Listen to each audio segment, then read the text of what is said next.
Terima kasih suami. Hari ini adalah hari The Day of Pentecost. Jadi ada sedikit khusus apa yang kita mau lakukan pada hari ini. Thank you. Tadi kita sudah mendengar bahwa belas kasihan atau mercy adalah something that we receive that we don't deserve. Beda dengan kasih anugerah, grace, yaitu we don't receive what we deserve, itu adalah mercy. Kasih anugerah adalah we receive that we don't deserve. Kita ada di sini karena kita menerima belas kasihan Tuhan. Kita akan memasuki Holy Communion. Saya undang yang sudah ditunjuk untuk melayani di meja perjamuan, silakan maju ke depan. Hari ini kita menerima belas kasihan Tuhan. Saya mau ajak untuk kita lebih berpikir lebih dalam lagi dari yang sekedar kita memperingati atau kita masuk di dalam perjamuan kudus. Surprisingly, Dani sudah bicara mengenai Efesus 2 ayat 1-10. Saya mau menyatakan sesuatu hal. Mungkin pada saat kita ikut perjamuan seperti biasanya, selalu ada kata-kata yang melayani mengatakan, perbuatlah ini untuk menjadi peringatan bagi aku. Perbuatlah ini menjadi peringatan bagi aku. Yang saya mau tanya hari ini, pada saat saudara pegang roti dan anggur, waktu mendengar, lakukanlah ini untuk menjadi peringatan bagiku. Apa yang ada di dalam bayangan saudara? Mungkin saudara di sini membayangkan, ya terima kasih Tuhan, Engkau sudah menyelamatkan. Atau mungkin saudara membayangkan apa yang sudah dilakukan oleh Yesus Kristus 2000 tahun yang lalu. Mungkin saudara semuanya di sini pernah melihat The Passion of Christ. Mungkin salah satu daripada adegan itu saudara bayangkan. Karena Tuhan bilang, perbuatlah ini menjadi peringatan akan aku. Tapi yang saya mau katakan pada hari ini, semuanya itu baik. Tapi jangan berhenti sampai perbuatlah ini menjadi peringatan akan aku. Kemudian kita mengenang kematian dan penderitaan Yesus. Karena sekarang ini, yang saya mau katakan, Yesus tidak menderita. Sekarang ini segala kuasa dan otoritas, segala kekuatan ada di tangan Yesus. Yesus menurut saya tidak perlu dikasihani. Jadi kalau saudara berpikir bahwa Yesus perlu dikasihani, saya kira kita harus lebih dari itu. Memang betul, Yesus itu menderita bagi kita untuk memberikan mercy. Tapi saya mau beritahu bahwa hubungan kita dengan Yesus tidak sekedar kita perlu mengasihani Yesus. Sebulan sekali kita mengadakan perjamuan hanya mengenang bahwa ya betul ya, Yesus perlu dikasihani. Saya kira kita perlu lebih dari itu. Dan saya mau baca apa sebenarnya makna daripada perjamuan kudus yang kita mau lakukan pada hari ini. Saudara sudah mendapatkan belas kasihan. Bukan karena kita deserve, tetapi kita mendapatkan karena kita tidak deserve. Tapi dengan belas kasihan yang kita alami, perlu kita lakukan sesuatu, saudara. Dan itu saya mau baca kelanjutan dari Efesus 2 ayat 1-10, yaitu di Efesus 2 ayat 11-16. Apa yang Tuhan Yesus mau katakan? Perbuatlah ini untuk menjadi peringatan akan aku. This is the remembrance yang Tuhan juga mau untuk kita ingat. Bukan hanya sekedar penderitaan Yesus. Saya baca ya. Karena itu ingatlah bahwa dahulu kamu sebagai orang-orang bukan Yahudi menurut daging, yang disebut orang-orang tidak bersunat oleh mereka yang menamakan dirinya sunat, yaitu sunat lahiriah yang dikerjakan oleh tangan manusia. Bahwa waktu itu kamu tanpa Kristus, tidak termasuk kewargaan Israel dan tidak mendapat bagian dalam ketentuan-ketentuan yang dijanjikan, tanpa pengharapan dan tanpa Allah di dalam dunia. Tetapi sekarang di dalam Kristus Yesus, kamu yang dahulu jauh sudah menjadi dekat oleh darah Kristus. Karena dialah damai sejahtera kita yang telah mempersatukan kedua pihak dan yang telah merubuhkan tembok pemisah, yaitu perseteruan. Sebab dengan matinya sebagai manusia, ia telah membatalkan hukum Taurat dengan segala perintah dan ketentuannya untuk menciptakan keduanya menjadi satu manusia baru di dalam dirinya, dan dengan itu mengadakan damai sejahtera. Dan untuk memperdamaikan keduanya di dalam satu tubuh dengan Allah oleh salib, dengan melenyapkan perseteruan pada salib itu. Ini yang saya minta saudara ingat di dalam perjamuan, bahwa tidak hanya Yesus mati di kayu salib, tetapi Tuhan Yesus sudah merubuhkan perseteruan antara kita dengan Allah, sehingga kita mendapatkan jalan langsung kepada Tuhan tanpa melalui perantara apapun juga. Tuhan sudah merubuhkan perseteruan, tetapi kita sebagai manusia sering membangun kembali tembok perseteruan itu dengan sesama.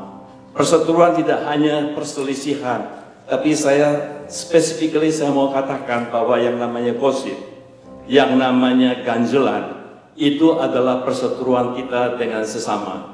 We are a body of Christ. Kita adalah tubuh Kristus, kita adalah satu. Tapi kuasa kegelapan iblis dan apapun juga tidak ingin untuk kita bersatu. Dia senantiasa mencerai-beraikan satu tubuh Kristus. Kita perlu sadar. Saya percaya bahwa tidak semenit pun atau sedetik pun kita dapat menanggalkan perlengkapan senjata Allah dalam kehidupan kita. Banyak serangan, banyak accusation, banyak deception, banyak temptation yang dilontarkan oleh iblis. Tapi kita harus waspada, kita tubuh Kristus. Dan saya mau saudara mengenal, apakah ada tembok yang saudara bangun di dalam hidup saudara? Saudara kepada teman-teman satu tubuh Kristus, saudara pernah gosip, karena gosip itu sudah pasti mencerai-beraikan. Sudah pasti akan memisahkan kita satu dengan yang lain. Dan itu adalah keinginan daripada Tuhan. Itu adalah keinginan daripada iblis untuk mencerai-beraikan kita sebagai tubuh Kristus. Kita perlu waspada. Sebelum kita masuk di dalam perjamuan yang saya minta, saudara berdoa, apakah ada perselisihan, apakah ada perseteruan, apakah ada tembok yang saudara bangun. Karena Tuhan di dalam kayu salib, Dia sudah mendamaikan kita, Dia sudah merubuhkan perseteruan dan tembok itu. Dan sebelum masuk dalam perjamuan saya minta, kalau ada sesuatu yang saudara harus bereskan, saudara bereskan di hadapan Tuhan. Amin, saudara. Amin.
Sekarang ku kan memuji.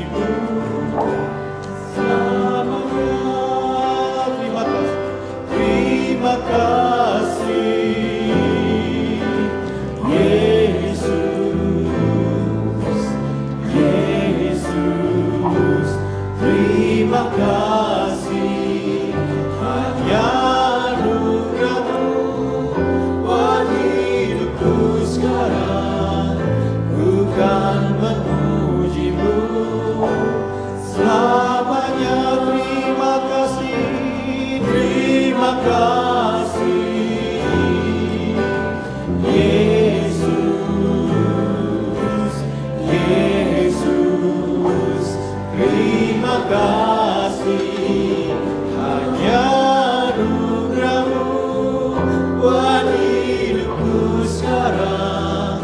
Ku kan memuji-Mu selamanya. Terima kasih, terima kasih, Yesus, Yesus. Terima kasih, hanya anugerah-Mu buat hidupku sekarang. Ku kan memuji-Mu selamanya.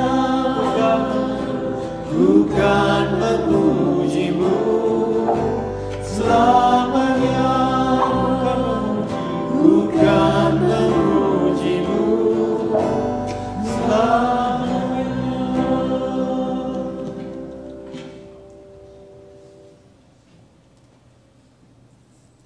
Saya berikan waktu sejenak.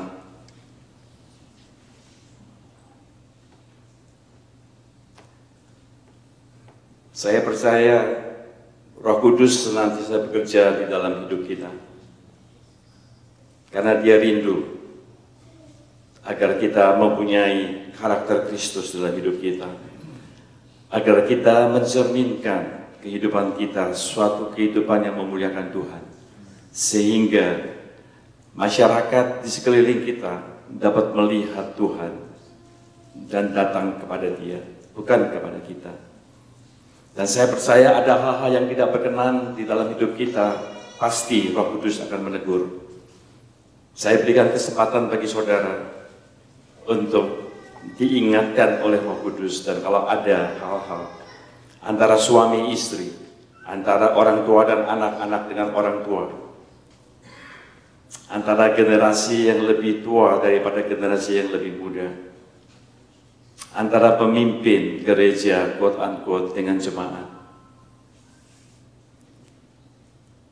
antara saudara-saudara seiman di dalam tubuh Kristus, di dalam kelompok sel, di dalam komunitas saudara, di dalam komunitas event, komunitas spesial seperti praise worship, doa hari Rabu, men and women fellowship, women ministry, Clay, junior high, minister honor, ladies of honor, lansia, dimanapun saudara berada, kalau ada perseteruan, ada perselisihan, atau Tuhan mengingatkan, ampuni, runtuhkan tembok itu, karena Yesus sudah meruntuhkan tembok-tembok perseteruan. Adalah tugas kita untuk tidak membangun kembali tembok-tembok itu, sehingga kita bisa menjadi satu tubuh Kristus, di mana Allah bertahta.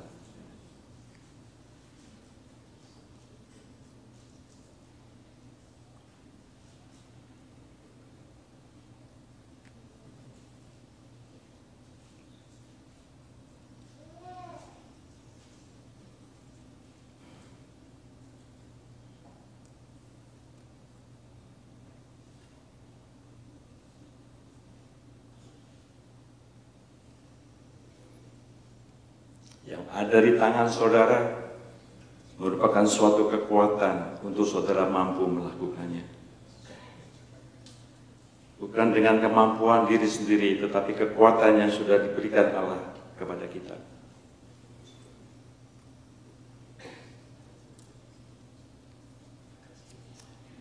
Saya minta saudara-saudara bangkit berdiri. Kita akan menerima tubuh dan darah Kristus yang sudah dicurahkan bagi kita.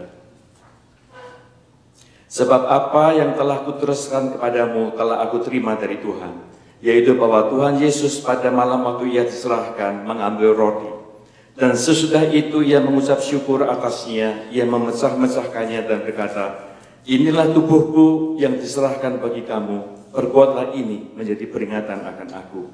Silakan menerima tubuh Kristus.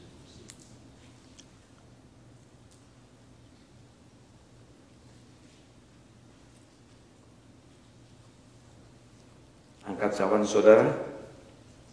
Demikian juga ia mengambil cawan, sesudah makan lalu berkata, cawan ini adalah perjanjian baru yang dimeteraikan oleh darahku. Perbuatlah ini setiap kali kamu meminumnya menjadi peringatan akan aku. Silahkan minum.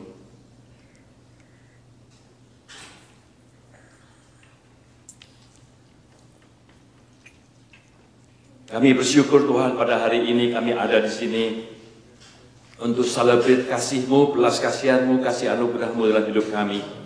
Kami menerima semua kasih anugerah dan belas kasihan-Mu Tuhan. Dan kami tahu Bapa, sebagai tubuh Kristus adalah satu. Sebagai tubuh Kristus adalah memuliakan nama-Mu. Sebagai tubuh Kristus Engkau adalah kepala ya Tuhan. Sehingga oleh karena itu kami Tuhan mau bersatu, mau memuliakan nama-Mu. Sehingga nama-Mu dikenal di seluruh masyarakat yang Engkau bawa kami ke sana Tuhan. Terima kasih Bapa, terima kasih Tuhan. Dalam nama Yesus kami sudah mengucap syukur dan berdoa. Amin. Silakan duduk.